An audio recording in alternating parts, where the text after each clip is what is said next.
Hello everyone, जैसे कि आपने देखा थंबनेल में लिखा हुआ है वात वृद्धि में भी जो कार्शनीय गुण बढ़ रहा है वात तो मैंने एकेंथियोसिस नाइग्रेंस क्यों डायग्नोस किया।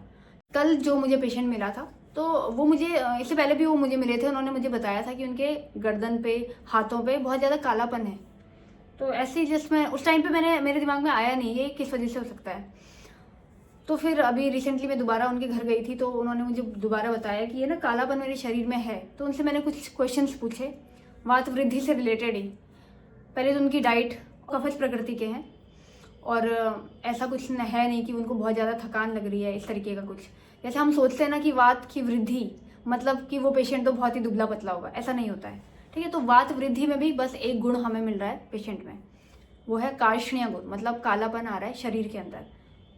तो वो क्यों हो रहा है? वात का गुण है तत्र रुक्षो लघुशिता खरा सूक्ष्म चलो अनिला। तत्र रुक्षो रुक्षिता। तो पेशेंट से मैंने पूछा था तो वो बता रहे थे कि बहुत ड्राइनेस होती है उनके स्किन में। थोड़ा सा भी मतलब मॉइस्चराइजर लगाने के बाद भी 1-2 घंटे बाद दोबारा से स्किन उनकी ड्राई हो जाती है। इसके अलावा उन्होंने मुझे एक और चीज़ बताई थी कि बचपन में उन्होंने किसी वैद्य को दिखाया था तो उन वैद्य ने बोला था कि ये बच्चे के अंदर बहुत ज़्यादा ड्राइनेस है। तो उन्होंने उसको कुछ मेडिकेटेड घी भी दिए थे। तो वो मुझे बोल रहे थे कि वो मेडिकेटेड घी जो वो लेते हैं वो बहुत ही मुश्किल होते हैं लेने में, क्योंकि आप लोग भी जानते हो टेस्ट बहुत बेकार होता है और ऐसे हम इजीली खा नहीं सकते हैं, है ना। उस घी को, मेडिकेटेड घी को नहीं खा सकते। तो पेशेंट को मैंने दिया था शीरबला आवर्तनी आता है, सॉफ्ट जेल कैप्सूल्स आते हैं। ये जो भी पेशेंट्स होते हैं जो मतलब खा नहीं पाते हैं घी, उनको डाइजेस्ट नहीं हो पाता है या जो बहुत ही ज़्यादा सुकुमार होते हैं, तो उनमें हम सॉफ्ट जेल कैप्सूल्स दे सकते हैं। तो पेशेंट के मैंने वो शुरू किया कि आप सॉफ्ट जेल कैप्सूल लेना शुरू करो।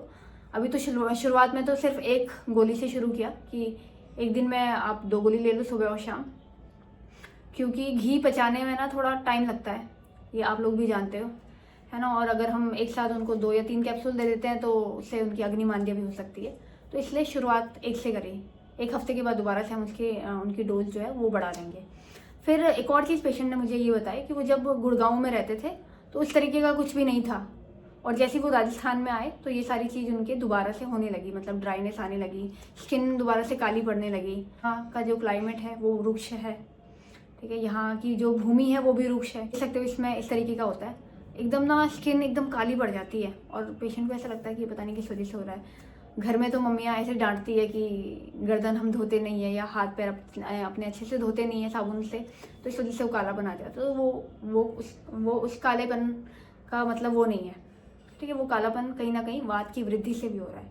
ही हम आपको ज्ञान की बातें बताते रहेंगे आयुर्वेद से रिलेटेड, जो भी हम देखते हैं अपने डेली रूटीन में, क्योंकि आयुर्वेदा ना ऐसे आता नहीं है। आयुर्वेदा आपको इस तरीके से ही देखना होगा, चीज़ें पढ़नी होगी, और बिना पढ़े आयुर्वेद आता नहीं है। तो आप अगर फर्स्ट ईयर में हो, सेकेंड ईयर में हो, फाइनल में हो या पीजी कर रहे हो तो आयुर्वेद को अच्छे से पढ़िए और हमारा चैनल जो है सब्सक्राइब कीजिए और ये दूसरों को भी भेजिए ताकि आयुर्वेद का नॉलेज दूसरों को भी हो, और किस तरीके से आयुर्वेद में सोचा जाता है, किस तरीके से डायग्नोसिस बनाई जाती है और किस तरीके से ट्रीटमेंट किया जाता है। सब्सक्राइब कीजिए, बेल आइकन प्रेस कर लीजिए ताकि अगला वीडियो आए तो आप तक ये जरूर पहुँचे। धन्यवाद।